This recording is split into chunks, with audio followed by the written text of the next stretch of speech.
Well, I will go ahead. I know people are probably Yeah. going to like hop on later, but I thought I'd go ahead and get started. So everyone who's on, this is Dr. Brennan Breed. He is a professor of Old Testament at the seminary I attended, Columbia Theological Seminary in Decatur, Georgia, which is a suburb of Atlanta that we both used to live in, or John and I used to live in. Brennan's still there. And yeah, he was one of my favorite professors. And like I said, and when I was advertising for this, all around cool dude. So yeah, Brennan, as I've mentioned, we've been going through the book of Revelation. We're actually wrapping that up soon. And nice. As I've gotten to preach a few times in it, I've, harkened back to some Old Testament references as a good Old Testament student. So I thought it would be really helpful for you to kind of just kind of dive in about Apocalypse and especially Daniel, which is, one of your jams, and enlighten us about Apocalypse and all its weirdness. So yeah, take it away. That sounds great. Well, let me pray for our time, and then I'll jump in. I'll just maybe ask some questions at first, but yeah, then we'll dig down. Let's pray. God of all seasons, God of all years, God of all time, God of the beginning and of the end, of the Alpha and the Omega, the one before us and the one after us. You promise, and we wait. We wait with eager longing. We wait with doubt and anxiety, sometimes with thin patience. We wait because you are the one and the only one. We wait for your peace and for your mercy, for your justice and for your reign. Give us your spirit that we may wait, with discernment, that we may wait caringly, trustingly, without cynicism, that we may wait honestly. Grant that our wait may be appropriate to your coming soon and very soon and not too late. We wait while the world groans in eager longing. Amen. That's from predecessor of mine, written prayer by predecessor of mine, Walter Brueggemann, who taught, that was for the class on Apocalypse that he taught. So in any event, at the Columbia Seminary. But okay, so apocalyptic. Okay, I've got a PowerPoint presentation that I usually give for whenever I talk about apocalyptic literature, and I can drop that in the chat here if you're interested. But if there's only a few of us, I can, there you go. There's a Google Drive slideshow if you want it, but I'm not going to do that for us, because then we can kind of chat together for a while instead. But if you want to see what I usually show people, there it is. So let me just start with this. My basic theological principle about the Bible is that God tries to communicate to people in ways that they can understand, that they can get something from, and people are limited. We have small brains. We are inured in language. We have to have language in order for us to understand anything. We have to be spoken to in ways that make sense to us culturally. And that's limited to certain times and places. So if God's going to speak to us, it's got to be in a language we know. It's got to be in kind of metaphors that we already understand, that we've gotten from our culture. And to me, this is kind of incarnational. This is the way that God meets us where we are and speaks to us in ways that we could possibly understand. So when we look at the Bible, we're looking at stuff that can speak to anyone at any time and any place, but really is put into a particular idiom, a particular language of a time and a place. And so when we think about that carefully, when we want to understand what would an ancient person have understood when they heard this stuff, a good example is Ezekiel's wheels within wheels, Ezekiel 1-3, where people are what was he smoking? What was going on in this? Did he see an alien or something?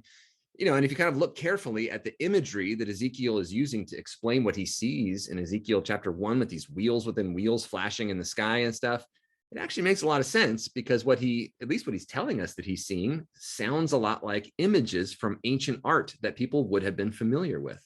Now, I won't spend my time on Ezekiel 1-3, but we can come back to that if you want. But that's just to say that when we read apocalyptic literature, we're reading stuff that made a lot of sense to people at the time. It would have seemed kind of strange to some people reading it, but there are a lot of people who would have read it who would have said, I know exactly what this is talking about, and this stuff makes a lot of sense to me. It was a type of literature that they just understood.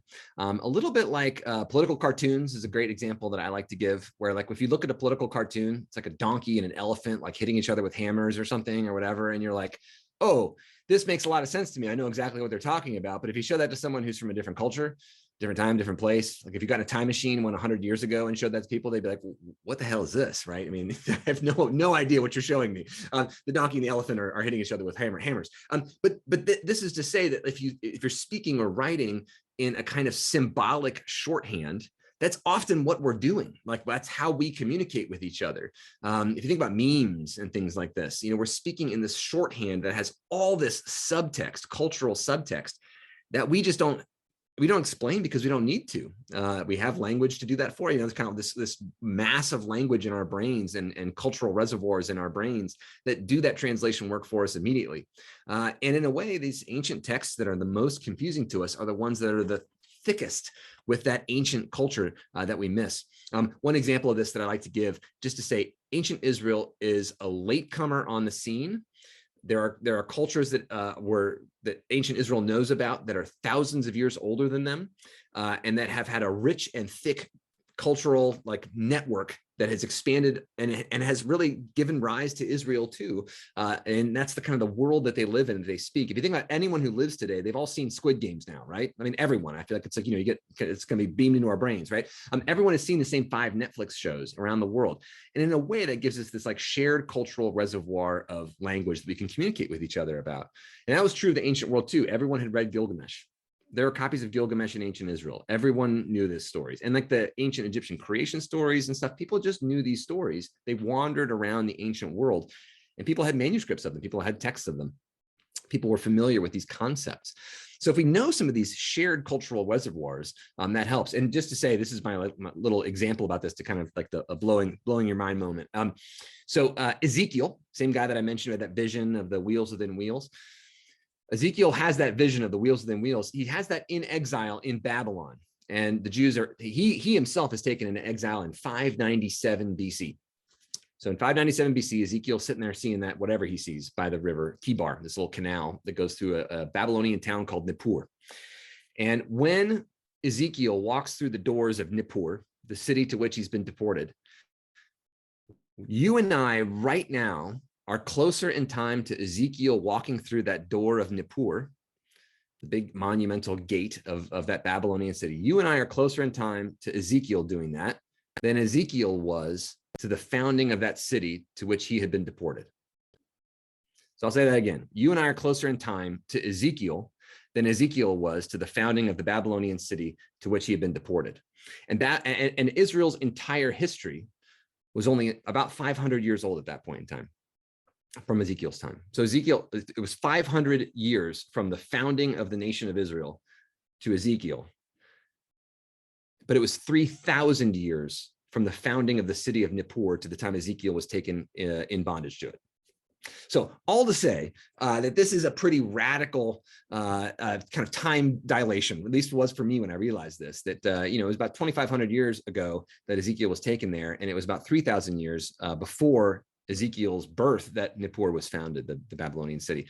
Just to say that there was 3,000 years of rich culture. I mean, by the time Israel emerges, the pyramids are long gone. Not long gone, destroyed, but no one had been building pyramids for 2,000 years by the time Israel's, or that 1,500 years.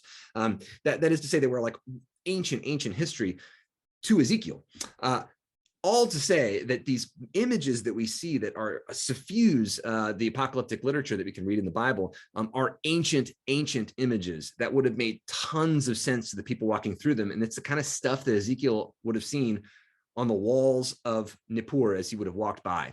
It's the stuff that Moses would have seen in the court of Pharaoh, these images of strange monsters and beasts and the kind of number games that are played with in apocalyptic literature and all this stuff. I do think that the genre, the type of literature that we read when we read apocalyptic literature, that was kind of a new thing when Jews started to write it. I don't think there were people writing apocalyptic literature before Jews began to write it. But I do think that what Jews do when they write apocalyptic literature is they have all these images and symbols and techniques that they borrow from the languages and cultures around them, because that's how they were always writing. That's how they understood their own world. They were a latecomer on the scene. So things like the ocean. The ocean is a symbol of chaos in the ancient world, from Egypt all the way through to Mesopotamia and ancient Persia. And Israel's this tiny little people in between all that massive culture. everyone there talks about the ocean being a symbol of chaos. And so the chaos monsters that live in the ocean. You can see this in the Bible too, Leviathan. Leviathan is a name that comes from the Canaanites. The Canaanites, 6,000 years before Israel emerged, were talking about Leviathan, Leviathan, the sea monster. So all to say, Israel's borrowing these images from the cultures around them, but not doing the same things as the cultures around them. So it helps us to kind of think a little bit about that. So the first thing to differentiate is apocalyptic, apocalypse, and an apocalyptic worldview.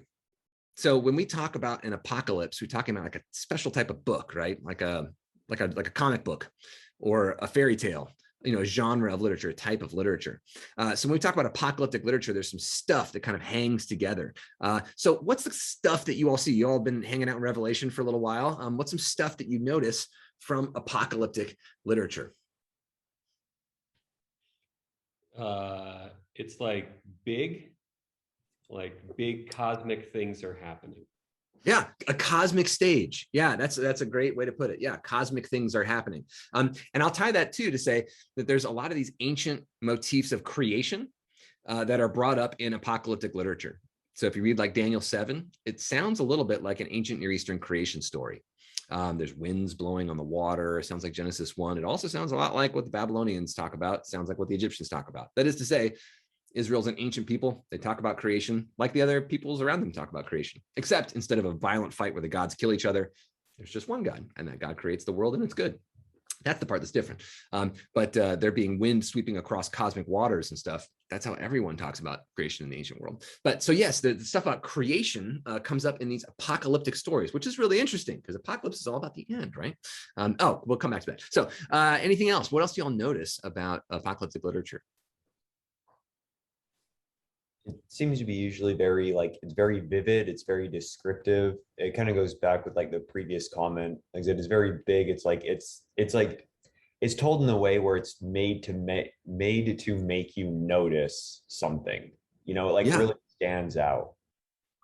Yes, right. It's a very vivid, dramatic, hyperbolic. Sometimes there's 10,000 people like doing stuff, whatever. There's all these, there's a battle. It's all bloody and things like this, right? Yes, it's like over the top, even dramatic, hyperbolic with all these big numbers. But yes, also with kind of sometimes bizarre monsters that emerge and things like this. And it's supposed to be, it seems kind of catchy. It's supposed to catch your attention and make you sit up and kind of ask questions, right? It's told in a cryptic way, we could say too, like to try to make you kind of wonder more about what's going on in the scene. We could say those things are to capture your attention in a way. These are meant to be captivating. A bit like a political cartoon, where you see one like the I don't know, whatever, one of the animals carrying a giant axe or something trying to hit the other animal, kind of like what's the Simpsons Itchy and Scratchy cartoon or something, and you see these like kind of like over the top images, and in a way it's to capture your attention so you don't turn the page, so that you kind of notice what's happening. Yeah.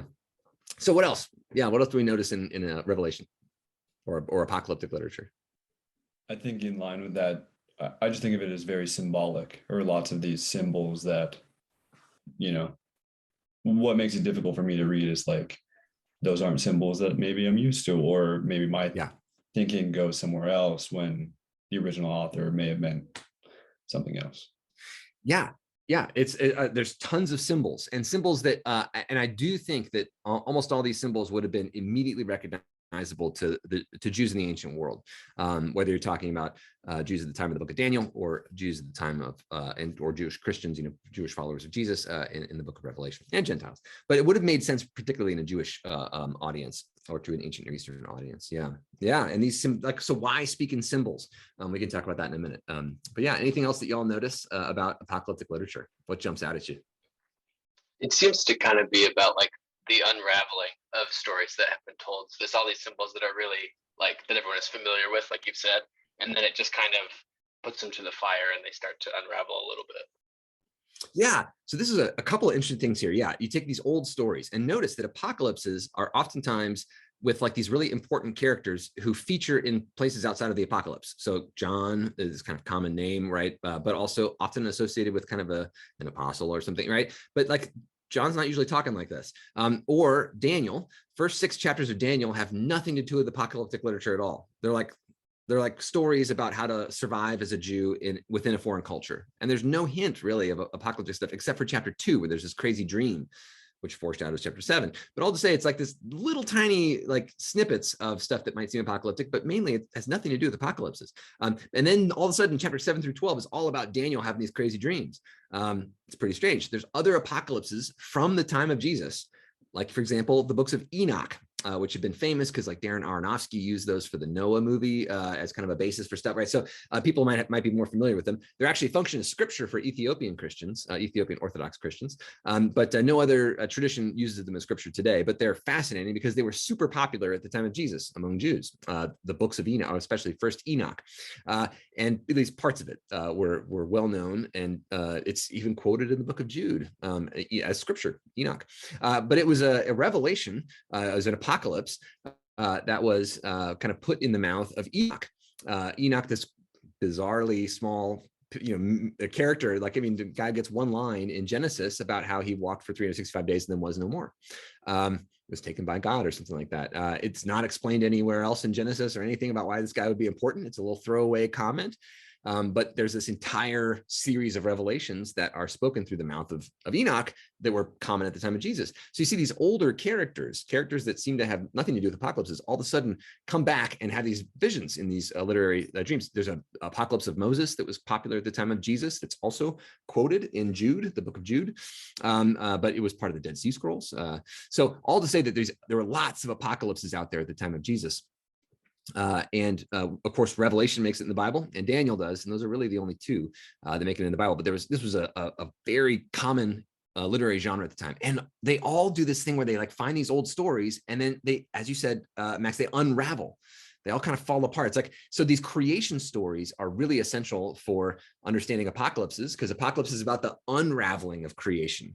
It's kind of like the reverse order of the creation stories, but then it's about God intervening and putting things back together at this end time. Yeah, so this is great. It kind of harkens back to these like ancient, and we can even say myth, like there's ancient mythological characters, these beasts that we can see in ancient Near Eastern creation myths. So like Leviathan, this kind of creature that is not, and I'm not saying myth in a mean way or bad way or whatever, but just to say these creatures that appear in like the depths of time and stuff. They reappear in these kind of stories. So we see these ancient sea monsters and things like this emerge again. Yeah. Other thoughts or comments about what we find when we find apocalypses? What stands out to you?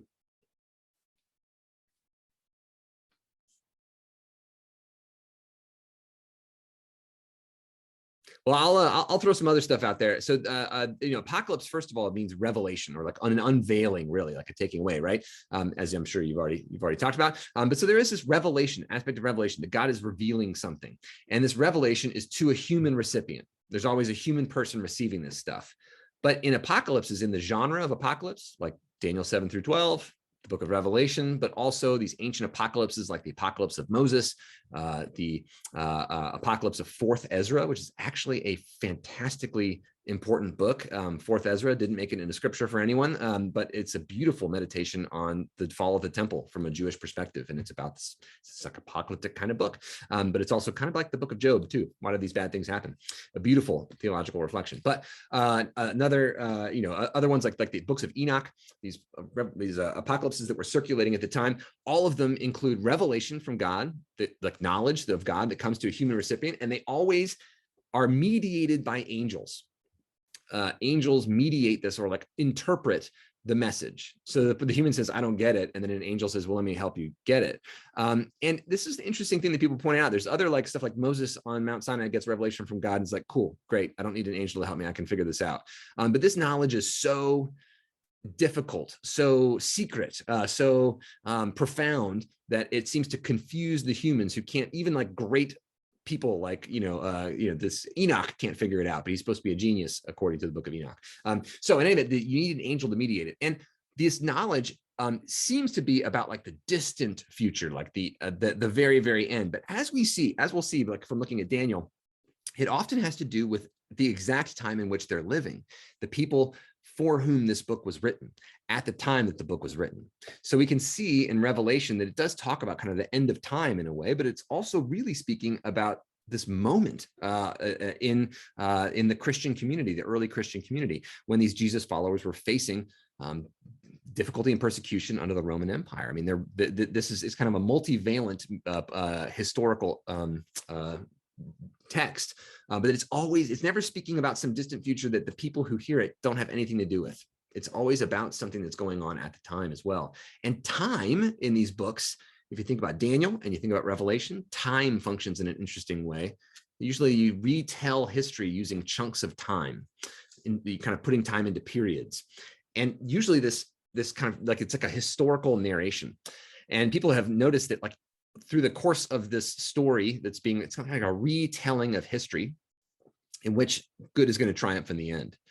And this is the thing, is that these texts, there's a lot of debate about who writes apocalypses and why, like what kinds of communities create these things. But it seems that they're about people who are being persecuted, people who are going through some sort of persecution event or some sort of difficulty that is so complicated that they can't imagine resolving it within the boundaries of space and time that currently exist.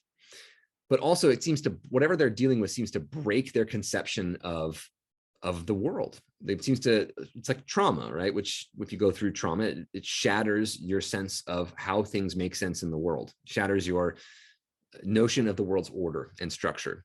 And so it's difficult to make sense of anything after that. Who am I? Who are what is a family to me? And, what does my job mean? Like all of these things you have to renegotiate after going through trauma. So if you think about apocalyptic literature, really is trying to deal with a fracture, a break in the notion of the order of the world. And we'll talk about some of the history behind what happens in Daniel in chapter 7 in a minute. But yeah, this notion of the world has broken. But the way time works, history works in apocalypses is really interesting because it's a re-narration of history in a totally different way that reorders and restructures time. It's a way that no one else would tell time. So for example, if you think about Daniel 7, there's like the 4 beasts that come out of the water and each is an empire.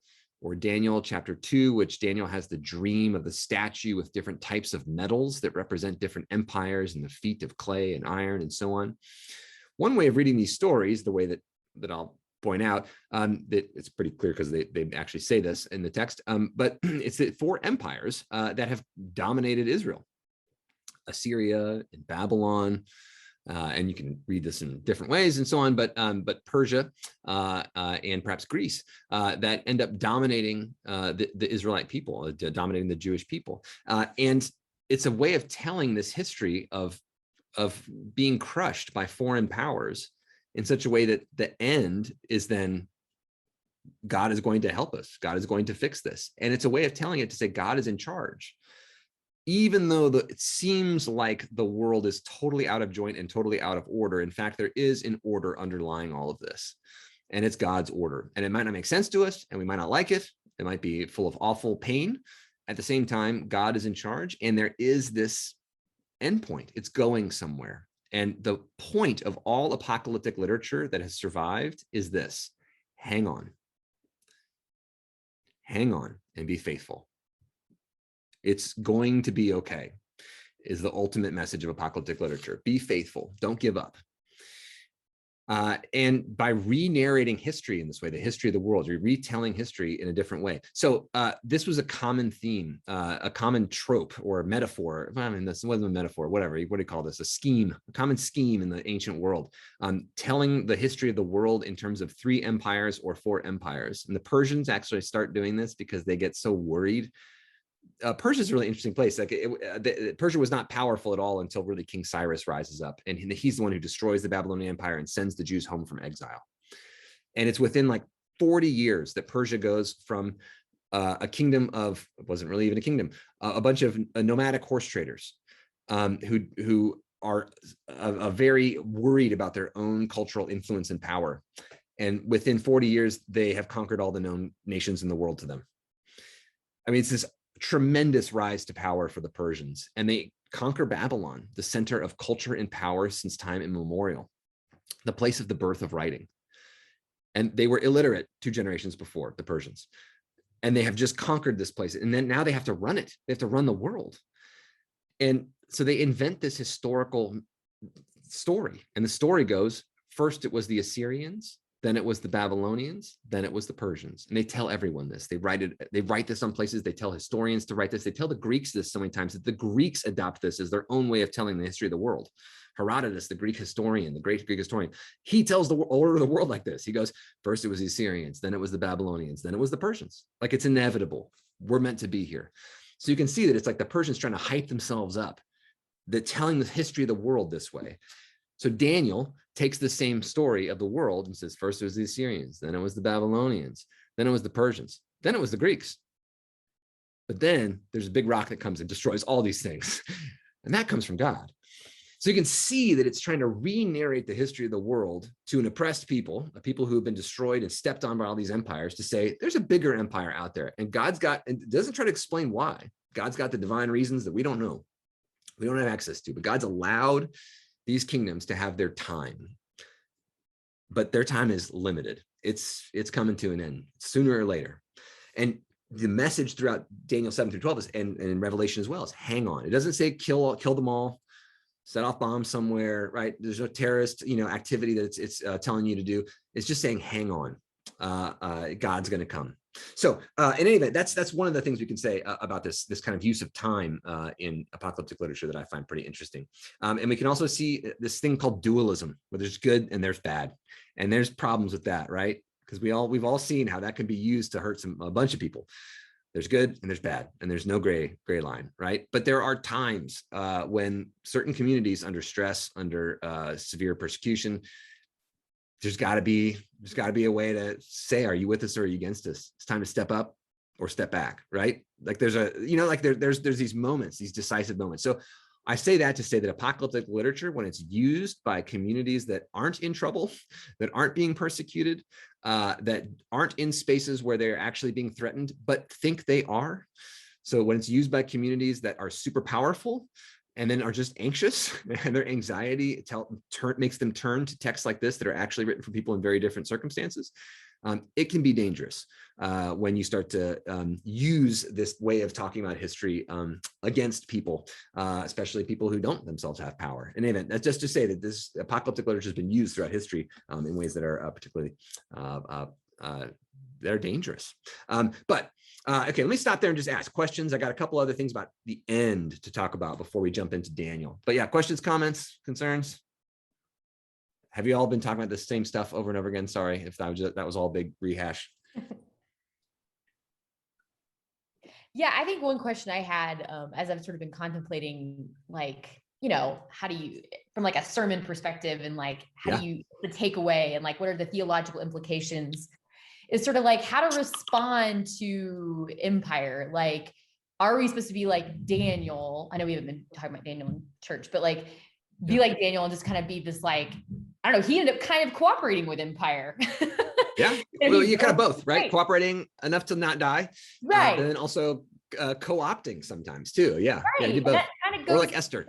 Yeah, or like Esther. And so it's like, what are we supposed to do with empire? Are we supposed to, overturn it, sabotage it? Are we supposed to sort of weirdly co-opt with it, but not, I don't know, like what are you do? So this is great. Yeah. And I would respond to this. The same way that I respond. I mean, to me, I'm a wisdom literature person, like Job, Proverbs, Ecclesiastes, that's my wheelhouse. And what I would say there is like, this is a great question. What are we supposed to do? And I don't think the Bible gives us answers that are like one size fits all. Like always do this, anybody, everywhere. Here's what you do. I mean, maybe love God, right? Love your neighbor. Like those are the do everywhere all the time, one size fits all kind of things. But beyond that, when you want to get more specific, it really is like, I don't think the Bible's giving us like the game plan for us.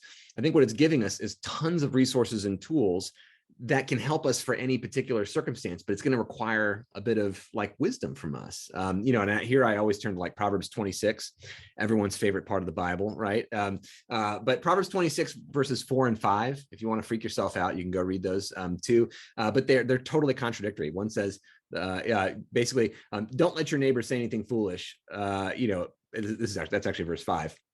Don't let your neighbor say anything foolish, because then like everyone's going to be fools. But then verse 4, just before it, had said, hey, don't get involved in someone saying foolish things, because you're just going to become a fool yourself. like those two verses, one right after the other, are saying completely contradictory things. So the book of Proverbs can't be trying to tell you, here's the one size fits all message, like here's what you need to be doing. Instead, it's giving you contradictory messages sometimes, but those messages themselves like require wisdom. It's the kind of thing that Proverbs is telling you: seek wisdom, get wisdom, like keep thinking, and it's giving you these different proverbs because they work, but they work in different situations. So you got to kind of figure out, like discern, maybe try one out. It doesn't work, try it again, oh, I need to, the Bible says, Proverbs 26 verse 5 says that I need to always answer my neighbor who's a fool. So I'm going to comment on these Facebook posts, and I'm just going to keep commenting over and over, because that's what the Bible says. No.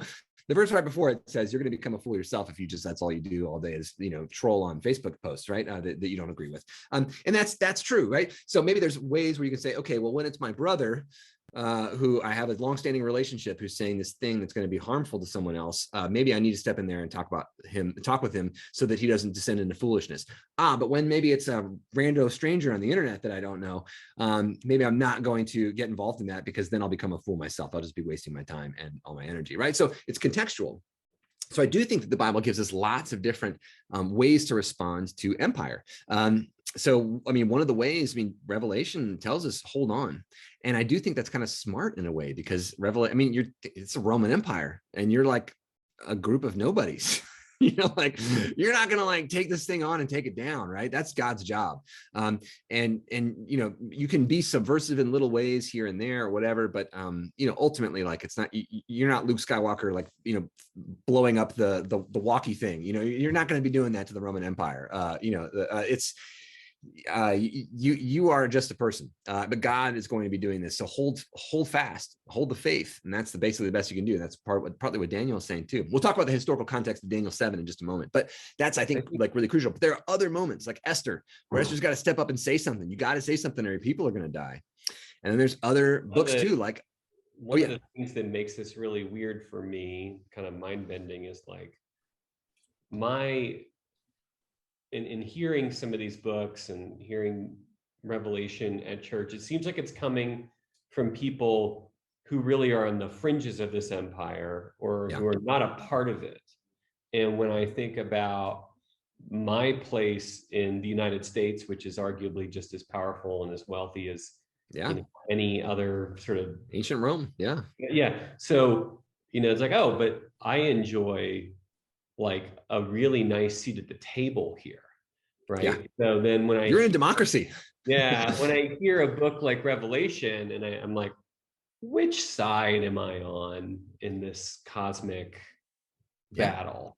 Because it's coming from people who could not participate in this big thing that was like, I don't know, pretty questionable. But it's like, oh, we all do participate to a degree. So that also makes it kind of a funky book to read today.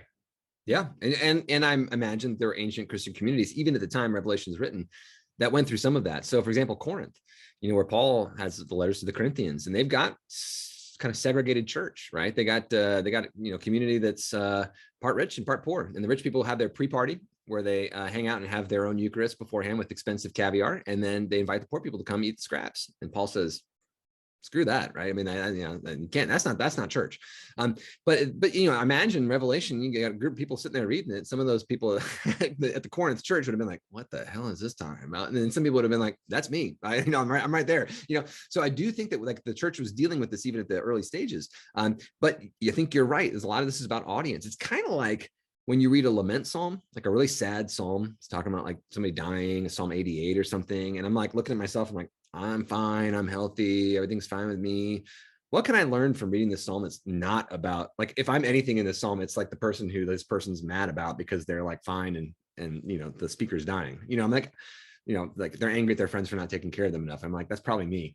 I'm that guy who's been not caring for my sick neighbors enough. You know what I mean? Like, so if I'm anywhere in the psalm, so why would I read the psalm? And maybe it's so I can be like, oh, I can help my neighbor, like in other words, like reading the Psalm where we're not the heroes, or whatever, or reading Revelation where I'm definitely not the hero of Revelation. I'm not one of the great ancient martyrs or something. I'm this guy like who gets mad when the water pressure is low and stuff. I'm not suffering over here. But at the same time, what can I learn from that? Well, I can learn And I can always remember that this is real. Like there are people around the world, or in my community, there are people down the street from me who are living through hell. And God, like this stuff makes a lot of sense to them.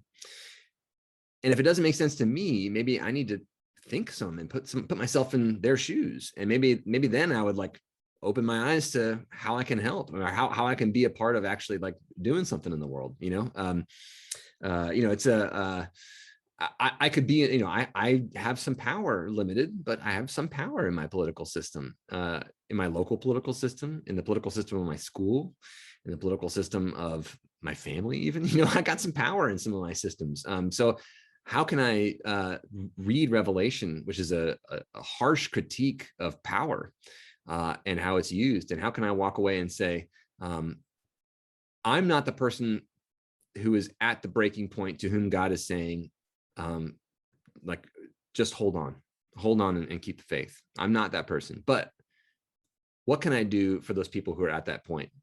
Or how can I seek to change things so that people aren't at that point? But also, how can I be a part of God's work in the world for those who are at this point? I think that's all those things that we can bring to it. There are lots of lessons we can learn from Revelation and from Daniel, but I think that's one of them. But the other thing too is to realize that we're probably going to be at that point sooner or later ourselves, for some reason or another, right? We're all going to have our personal apocalypse. We're all going to die, every one of us.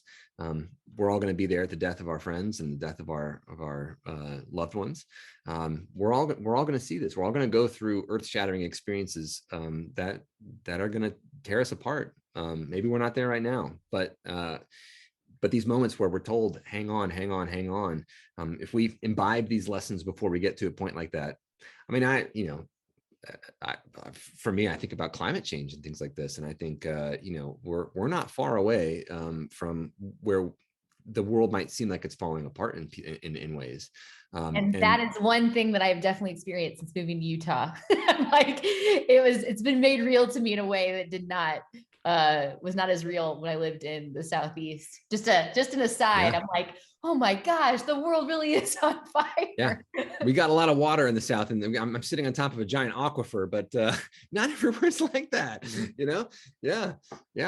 All to say that these, we're probably, and one way to think about this too is those folks who are,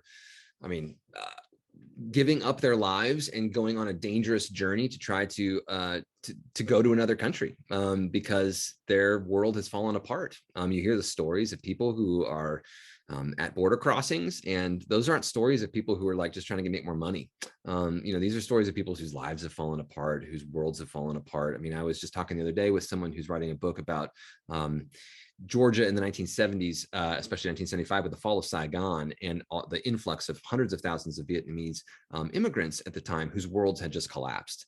And so all to say that we're surrounded by folks like that who are going through this. And I think the more sensitive we are to those experiences, but also to realize like, this is the message, hold on, like keep the faith, like, and that might be me giving this message, but also like, how can I help? Like that to me, that's like this huge message of apocalyptic literature is like, it's about ends of worlds, which there's not just one.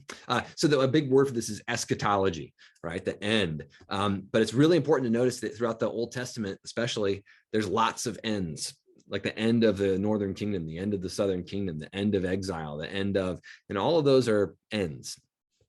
And apocalyptic eschatology means like, the very end of time. But it could talk about a lot of times. And I do think that, let's say Daniel, I can get into the history around Daniel a little bit, but just to say Daniel talks about the end of time in a very kind of sketchy way, but it also speaks very clearly about the particular experience of Jews living in Jerusalem in the year 167 BC. It's kind of a random year, but an important one. But just to say, these apocalypses are always specific, but they don't stop there. Like we can think about any moment of a break or an end being a moment where these texts come to life, and I think offer incredible spiritual and practical resources for us in those times. But yeah, great question. So other questions or comments? And maybe I'll move to talking about the historical moment of Daniel for a minute. Okay, so One thing I'll say about Daniel, the first half of Daniel is Daniel in the Babylonian and Persian, into the Persian Empire, and he's been taken away from his home. This is during the period of the exile and so on. Daniel 7 is this radical change in the book where it goes from stories about Daniel to like Daniel narrating his own dreams and what he sees to an unidentified audience that's like us. Daniel's never talking to us before this, us meaning the readers. So it's this change in genre, a type of story. We call it Daniel 1 through 6. We call those court stories. There were lots of court stories in the ancient world where foreigners were taken into the court of a king and had to live on their own wits. This is not just a Jewish thing. This is basically a way for people in the ancient world to think about how to deal with their own identity, which didn't fit with some sort of like majority. This was a common experience for people in the ancient world who were displaced, who were taken and made to work in foreign courts, or who were scattered abroad. I mean, there were great depopulation or repopulation efforts by ancient empires all over the ancient world. So people were often being moved around or replaced or scattered, mixed with other folks for purposes of making them docile and not fight back. So this was an ancient technique of population management. So there were a lot of experiences like this for folks. There was a lot of literature out there, and Daniel kind of participates in that, but it's a different message that we get from Daniel 1 through 6. That'll be for another day. But Daniel 7 changes entirely to this like very different way of speaking, this apocalyptic way of speaking, which you don't really see much in Daniel 1 through 6. In Daniel 1 through 6, it seems like the empire is okay in a way. It's terrible, but you can live in it. You can work in it. And the ultimate goal is to try to preach to the empire itself about God, about a different vision for the world. This is what you see in Daniel 4, is that Nebuchadnezzar listens to Daniel, and he doesn't listen at first, and then he listens. But Nebuchadnezzar learns and changes and becomes the kind of king at the very end of his life that has hope, right? That gives hope to the people for a different way of understanding the world, and a different way that power might work. He dies, his son takes over Belshazzar, who's terrible, and it all falls to crap again. But all to say, there's this vision of like, what can I do when I'm a minority person among a majority culture that won't listen to me, and be like, live in such a way that people might actually listen to you. That's kind of the message of Daniel. And try to keep your kids alive. Like that's kind of what, Daniel's, trying to keep the Jews alive is kind of what Daniel's doing too. But so then in Daniel chapter 7, all the way through chapter 12, things are really different. There's no more talk about like cooperating with the empire or being an agent for change within this larger structure. It's all about the end, the breaking apart of the empire, and the God has to do this. It can't be me trying to like preach to Nebuchadnezzar about Yahweh anymore. It's about let's wait for God to destroy this disgusting thing. So there's obviously some change has happened. Historically, we would say, if we look at Daniel 7 through 12, we say that there's some like really old parts to it, but it seems to have been reworked and updated and recast, especially in the year 167 BC. Now, why 167 BC? There was a Greek king at the time who reigned part of Alexander the Great's empire that had broken apart after Alexander's death. And this guy, his name was Antiochus. He was Antiochus IV. He called himself Antiochus Epiphanes, or the manifestation of God, like on earth, God incarnate. So Antiochus IV Epiphanes, he got really mad at the Jews for rebelling against him because he ran out of money and he wanted lots of money, and he knew the Jerusalem temple had some money, and he knew other temples had money too. So he basically sent strong men to all of the temples in the region, and they tried to just take a ton of money from the treasury. The Jews didn't like that. So they blockaded this guy's way. And then he sent other people with soldiers to try to take money. And they blockaded, the Jews blockaded this guy's way too. And they said, you can't do that. And so then he tries to basically take the temple away from the Jews and install and make it a Syrian temple. They're going to worship Baal there.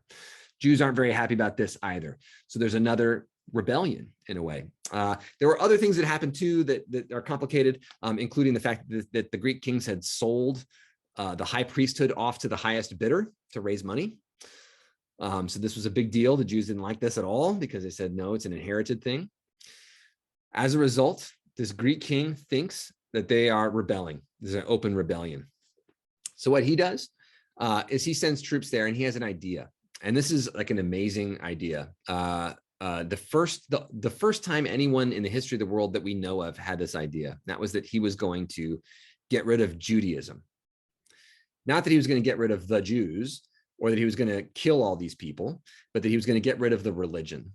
Ancient people never thought this way, and they never said anything like this. Like, we just don't have any evidence that anyone ever tried to eradicate a religion, because everyone thought that other people's religion was valid in a way. Babylonian people didn't think Egyptians were wrong. They just thought they had different names for the same gods, or they thought that other gods like controlled certain areas of the world. So what we can say is that Antiochus IV has this epiphany that he's going to get rid of a religion, and he makes it illegal for people to have Torah scrolls, makes it illegal to circumcise children. He takes women who have circumcised their children and hangs the babies from the mother's necks and pushes them off the walls of the city. He burns people alive for having the Torah. He burns every Torah scroll he can find. And this doesn't make sense. And it basically breaks the Jewish understanding of time and space and what makes sense. And it was confusing to everyone. Greek authors have no idea what to make of this. And they write about it. Several different Greek authors write from different perspectives, and all of them try to figure out what happened, and they can't. It just doesn't make sense to them. During this outbreak of violence against Judaism, and really against Jews who were faithful to Judaism, there ends up being a revolt, and that's the Hasmonean or Maccabean revolt. So all to say, it's during this basically 3.5 years where the temple is being desecrated by Syrian soldiers who are worshiping Baal by sacrificing pigs, which was what was normal for them, but that was a normal animal for them, but it desecrates the altar. Jews begin to call this the Abomination of Desolation. The abomination of desolating the temple and the altar. And 3.5 years later, Jewish forces reclaim the temple, which was an amazing, stunning victory. The Greek army that occupied Jerusalem at the time, the Seleucid army is their name, they were the largest standing army in the world at that point in time, and Jews had nothing. Like, I mean, they had a bunch of farmers with sticks and stuff, and they end up beating this enormous army. It had tactical advantages of many kinds and things like this, but it was like an insurgent victory. And they reclaim the temple and they rededicate it. That's Hanukkah. So the Festival of Rededication. So Daniel takes place, like Daniel 7 through 12 is clearly talking about this time. And we know because it refers to particular people, refers to Antiochus like this. But if you look at Daniel 8, this is where I'll end, just to say, so we've got all this background to it now. Okay, so Daniel says in chapter 8, in the 3rd year, the reign of King Belshazzar, a vision appeared to me. So he's back, like the character Daniel is back in the exile, but he's talking about the Greek kingdoms, and we'll see that in a minute. In the vision, I was looking and saw myself in Susa, the capital of Persia. So he's like seeing himself like kind of in the future. In the province of Elam, I was by the river Ulai, and I looked up and I saw a ram standing behind the river and had 2 horns. Both horns were long. The one was longer than the other, and the longer one came up second. I saw the ram charging westward and northward and southward. So this ram represents an empire that's taking over the whole known world. All beasts were powerless to withstand it, and no one could rescue from its power. It did as it pleased and became strong. And then a male goat comes up. It comes from the west. That is the area of Greece. And it comes across the face of the whole earth without touching the ground. It's so fast. This is like Alexander's conquest. So the previous animal, the ram, was Persia, the Persian Empire, which expanded to take over 75% of the world's population at its height. And then Alexander comes out of the west, and within a couple of years of him becoming king, he's taken over the whole known world. It was so speedy that no one understood it. So this is this goat coming and just killing this ram out of nowhere. And then verse 8, the male goat became exceedingly great, but at the height of its power, the great horn was broken. That's Alexander's death, which was sudden, unexpected. And in the place, there came up 4 prominent horns towards the 4 winds of heaven. These are the 4 empires that rise up to take Alexander's place. There's a period of brief squabbling after Alexander's death, but basically there's a consolidation into 4 major empires of his 4 generals that end up winning in the wars that come after his death. One of them grew, another horn, a little one, which grew great toward the south, towards the east, towards a beautiful land. It grew high as the host of heaven. That is the angels. It threw some of them down to earth, some of the hosts and the stars, and trampled on them.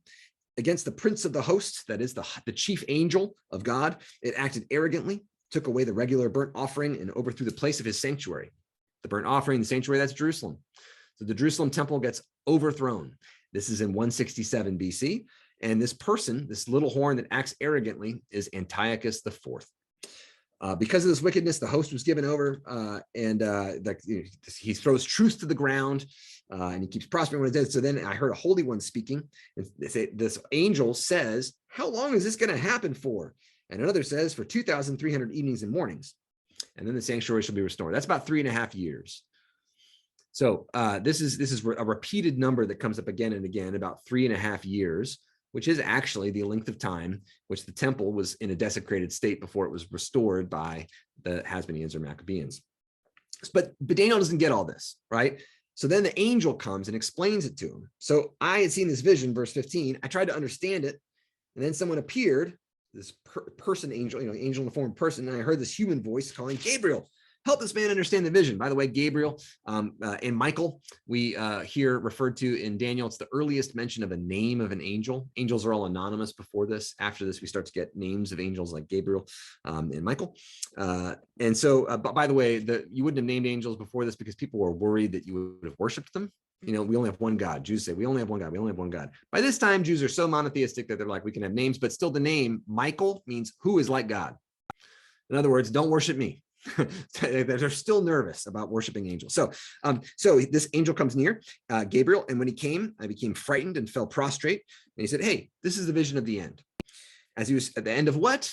End of all time, or the end of this nation, or the end of the temple being desecrated, right? It's unclear, but it can be used to think about any end. So as he was speaking to me, I fell into a trance, and then he said, hey, I'm going to tell you what happened, right? Then he begins to explain, verse 20, as for that ram that you saw with 2 horns, these are the kings of Media and Persia, Persian Empire. The male goat is the king of Greece. That's Alexander. That's how they talk about Alexander. And the great horn between his eyes is the first king. That's Alexander himself. As for the horn that was broken, in the place which 4 others arose, 4 kingdoms shall arise from his nation, but not without his power. Those are the 4 main kingdoms of Alexander's descendants, or whatever, the inheritors. At the end of their rule, when transgressions have reached their full measure, a king of bold countenance shall arise. Skilled in intrigue, he'll grow strong in power, and so on. He'll destroy the powerful ones and destroy the holy ones. And then at the end of verse 25, without warning, he shall destroy many, shall even rise up against the prince of princes. He's going to fight God. Now, how do you fight God? Well, remember, he's the first person in the history of the world to try to kill a religion. And he kind of succeeds for a while. It seems like Judaism's done for. I mean, like he does succeed in killing and forcing many people to give up the religion. But there's this small group of priests out in the farm side and the countryside, and they start the rebellion, and people hang on and hold on. But then he says, he shall be broken and not by human hands. And this is true. Antiochus IV was not assassinated by a Jewish spy, or was not killed in battle by the Hasmonean forces, by the Jewish forces. He died because he screwed up in Egypt, went to go fight the Egyptians when he didn't have the ability to beat them, the Ptolemies, and he died on the way back. But he might have died from a sickness too. But so anyway, there's a little bit of intrigue about how he died. But all to say, why is Daniel saying this? Because you're not going to kill this guy. You're not going to get your revenge. You're not going to get the way. This isn't the story where you're Arnold Schwarzenegger, right? That's not you. You're the people who are going to survive and hang on. Not human hands aren't going to fix this thing. The vision of the evenings and the mornings has been told is true, and then we're going to seal this up for the day when it makes sense. And when is this going to make sense? In 167 BC, when people start to say, should I still be a Jew? Because I'm going to die if I continue to do this stuff. And this book says, hang on, keep the faith. People are, and it even says, chapters 9 through 12, people are going to get hurt. People are going to die for their faith. This is going to happen. But in the end, Daniel 12 has the Bible's earliest vision of resurrection. Before this, the Old Testament doesn't really talk about it, but Daniel 12 says, yeah, there's one day people are going to come back because God is going to owe them something, basically. They gave their lives for this, and God is going to reward them. So all to say that this kind of vision of things being finally put right makes sense to a people who are being persecuted and are being asked to risk everything to pass down their faith in the face of persecution. I know we're at time. But let me just stop there and say that's how I read Daniel. I know there are many other ways to read it. There are other devotional ways to read it that are super helpful as well. But for me, when I think about that historical context of when these things made sense, it helps me to reapply it, I think, in a helpful way in later contexts. And Revelation we can put in a different historical context, but it's a similar one. You know, this kind of idea of persecution. People are dying for being Christians.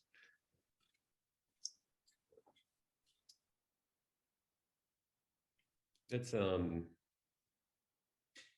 think it's really helpful because I mean, I think for many of us raised in the church, there's this idea of like, hey, I'm going to grab a Bible, I'm going to crack it open to whatever. God's going to help me find the verse for today, just whatever. And then I'm going to be able to plop down and read that and get something out of it, you know, devotionally or whatever. That can be hard in the majority of the Bible. I think it's especially hard in those sections to get much out of it. And I don't know that the tools don't make themselves readily available to understand those things in the text itself, unless you're like, I don't know, super smart. I mean, but you have to have like some of this cultural context and cultural knowledge. It really helps it come alive. I think you're right. Yeah. These can be really dangerous texts, like the Joshua conquest stuff. I mean, you know, can be really dangerous if you're like, hey, let's just read this and then let's just apply this. Let's just live this, right? You know, hey, people have tried that before and it didn't work out very well. So like, you know, like handling some of these texts with, you know, gingerly, handling them carefully, right? And with some wisdom involved and some thought involved, I think really makes sense. And apocalyptic texts can be really dangerous. And so having this background knowledge and helping other folks be able to read it, I think really does help. Yeah, it almost be like this is the tricky part, is it's like you, as someone who like cares a lot about the Bible and wants people to read their Bibles and not be afraid of reading their Bibles, and you know, but then they read things like Revelation or even Joshua, and it's like super violent, and they're like, are you sure you want me to read this? Because I feel very confused. And a lot of us have grown up in the church and heard them preach in very harmful ways, and you're like, I don't want to be on that side, but I don't really know what the next step is. So I don't know if there's like good questions for people who haven't been to seminary, who, you know, don't know like the first thing about like hermeneutics or just context or any kind of basic exegetical tools, but like what would be like kind of like, I don't know, a few questions that people could ask that are just kind of like, who am I in this story? And not like bringing like your personal questions of like, well, I'm dating, but this person doesn't really want to date me, but how do I play Joshua in this situation? Like you could go really crazy places with it, but like, are there good like general questions you could, you know, recommend to people when they approach text? I think the most important one, the one I would like say, if there's one question we can get everyone to ask before they read a biblical text, it would be this: what am I reading? Another way to say that with a few more words that make this make sense is, what kind of literature am I reading? So we don't read all kinds of literature the same. We don't read receipts the same way that we read fairy tales, the same way that we read sermons, the same way that we read newspaper story, you know, like the same way that we read, you know, a work of high fiction. Like, you know, we bring different sets of expectations to every type of literature or every genre that we encounter. And those expectations are super important because what we take away is oftentimes dictated by, and like the kind of the possibilities that we can take away from literature are dictated by what we bring to it. So if we show up to Genesis 1 and we expect it to be a science lesson, we're going to get some different stuff out of it than if we expect it to be an ancient Near Eastern creation story. But so the thing I hope people also bring with them is this question: to whom would this have made sense? To whom would this have been? Because I think the Bible does make sense. I think the Bible can be read in every different possible context, but just asking that question, like, to whom would this have made sense, helps me to think, like, this wasn't written for Brennan, like me. It's for me in the sense that it's like a letter that I can read, but it wasn't written for me. It's written in a language I wasn't born to read. You know, it's written in this kind of cultural code that is from thousands of years ago, et cetera. So there is some kind of like mediating work that needs to be done in order for me to get there. So what kind of literature am I reading? When I read Genesis, I'm reading Genesis 1, I'm reading an ancient Eastern creation story. When I read Genesis 2 and 3, I'm reading a different ancient Eastern creation story. When I read Genesis 4, I'm reading kind of like ancient family stories about how, like, these in a family story, meaning a story about our distant past, our distant ancestors, that's meant to tell me something about who we are and how we got here and how we're supposed to live. These are common things in the ancient world. They're kind of different than how our family stories work today. So if I just kind of expect that, these stories are going to work a little differently than I'm used to, but I also might find some similarities to styles of literature I'm used to, or poetry. We read the psalm, we're reading poetry. It's poetry. You're supposed to read it like a poem, or Song of Songs. This is not supposed to like end up being some like kind of X equals Y, like an algebra equation. What is this trying to say about Jesus? Song of Songs is love poetry. I mean, read it like a poem, enjoy it, So it's just bringing that attention to everything we read and saying, what kind of story is this? We got some stuff in the Bible that's super historical. Book of Kings has got some stuff that's like basically historical reports, and it's how ancient people wrote history. But we've got some stuff that's also not history. Genesis is not trying to be history. Like Genesis, people in the ancient world knew how to write history, and Genesis doesn't sound like it. Genesis sounds like these family stories, which tell about the distant past of families in order to try to tell us like what kind of people we are. Who are we really deep down?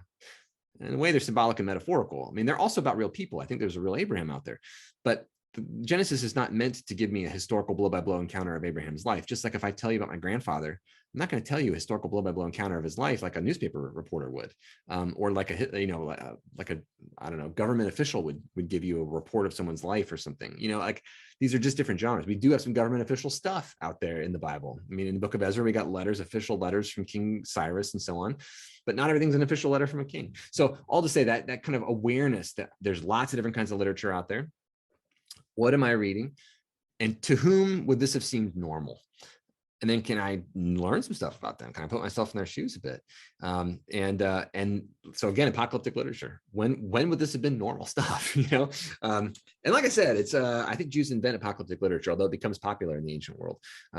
Greeks and Egyptians. I know we're over time. One last yes, sir. question. If I ask those questions and I want to get some help, one of the problems I've had with when we've been in Revelation is I'll Google a thing like, what's this 1,000 years? And I will Google it, and the top article will be SEO'd. So it won't necessarily be the most reliable article. It might be, it might be from a cult that just is really good at SEO. So it's probably from a cult. If it's How do I find, like, if I want to know, like, how do I understand these 1,000 years? Like, what's a good, I mean, I'm not saying it doesn't have to be unbiased. Like, what's a good layman approachable academic thing that I could go look to answer some of these questions? And I mean, this is kind of part of the problem. The stuff that everyone knows about is oftentimes most suspect. But I mean, I think that like study Bibles, I mean, so I use a New Interpreter Study Bible or the New Oxford Annotated Study Bible I got right here. I mean, these kind of things are, I think, like they give you some basic resources that'll help you with time and space and culture and stuff like that. Another one is the Harpercollins Study Bible, which I think I've got somewhere around here. And these are just some like they are trying to be brief, and they have like 2-page introductions to books. And one thing I can say too is that a lot of the resources that are produced like this that are super helpful also are meant to be secular. They're meant to like be for use in colleges and universities and stuff like that. And they're meant to be even though many of the people who write for these are either Jews or Christians who are faithful people, they're written in such a way that they're trying to communicate to a broader audience, because that's what like Oxford Publishing wants them to do, and whoever Abingdon, like they want to sell these things, so they're going to make it non-specific. And so there might, every once in a while you might read it and be like, that doesn't sound, that just sounds like I don't know, like that's not what I care about exactly. That's not why I'm reading this thing. So I do encourage people to have like a number of different Bibles with different like study helps in it, but having at least one of these that's going to be like, okay, here's where we probably think this thing was written. They're not all right exactly, they'll disagree with each other and stuff like that, but just getting something with the kind of bare bones historical background is going to be super helpful. And the 3 I recommend, I mean, there's another one too, CEB, the Common English Bible, has a new study Bible out, but I haven't read it yet, but I know a lot of people who've worked for it, and that one should be good too. So New Oxford Annotated Bible, it's in its 5th edition now. New Interpreter Study Bible is another one. It's older, but it's still good. The HarperCollins Study Bible, which I think is going to be out in a new edition soon, so you might be able to get the old editions on sale. And the Common English Bible Study Bible. I forget the name of that one, the exact edition. But those are all like things that'll give you the basic academic resources to kind of like situate stuff in time and place, and figure out a little bit about context and genre. Hopefully that helps some, but I think you're right that like that, we need better stuff out there. For the New Testament, I mean, stuff like, Luke Timothy Johnson's writings of the New Testament is like super helpful for just giving you some like cultural background to stuff. Yeah, I mean, if you got specific books that you're working on, I'm always happy to shoot some recommendations. Yeah, I was going to say, as we're wrapping up, and if anybody has any other questions, like burning questions, just shoot them out there. But yeah, I feel like this is if I have a dream of being a podcaster one day, and I always want to ask my guests, like, where can we find you, Brennan? Yes. Where, like, I know you've got like your office hours thing that you've been doing with, forgot his name. Yes, Chris Holmes. Yeah. Chris Holmes. Yeah. And so you've been having like other scholars on there and discussing different books of the Bible and I guess other theological topics, but anything you want to promote I'm sure people have enjoyed this and gotten a lot out of it. So if you want to nerd out, like super nerd out, I've got like a YouTube channel where I put my Old Testament lectures online. And I mean, you may enjoy some of them. I don't know, maybe you don't. But I mean, like, so I've got my Old Testament course, and it starts with like what I call setting the scene. And it's basically like the history of the ancient Near East. I'm trying to do it in an interesting way, but telling you about stuff that like, where did the Philistines come from? And how did government work in the ancient world? And like, how did money work and stuff like that? That's like just, I think, useful cultural background stuff that helps out. And I've got other videos if you want to know how Leviticus works. I actually love Leviticus, and I've got stuff, kind of resources like that. So that stuff's out there for you to use if you want to. But also, Chris and I run this thing called Office Hours, where we work through books by interviewing academics. So we've got stuff on a study on Job and a study on let's see. We have James, Philippians, Job, Mark. We're doing Hebrews right now. So anyway, we got a bunch of studies out there but again, it's nice because we're interviewing other scholars about it who know more than we do. Yeah. What was the YouTube? What can we search for on YouTube? Oh yeah, just my name, Brennan Breed. I should come up. And so my Old Testament intro class has like the kind of and by the way, I mean, I've done series for churches and stuff. I did a whole series of the prophets of the exile, which might be interesting to some folks. I did a whole series on the New Testament, but that was during COVID, so like the online stuff starts in the middle of the New Testament. It starts with the letters of Paul. But it's just kind of the stuff that I would teach in class, and I'm just trying to put some of it online. Again, it's nerdy, they're long, but maybe somebody would like it. I could put a link to whatever. I'll Google it right now. Just put a link up to. I found it. I had spelled your name wrong. That's why it wasn't coming up. Oh, gotcha. It is an easy one to spell wrong. I spell it wrong. No. Yeah, I see it. I see it on Zoom now. So I. Gotcha. Well, I got it from there. Yeah. Cool. Yeah. Yeah. Thanks so a lot, much, Brennan. And we really appreciate it. I learned a lot. And thank you for your time and your knowledge.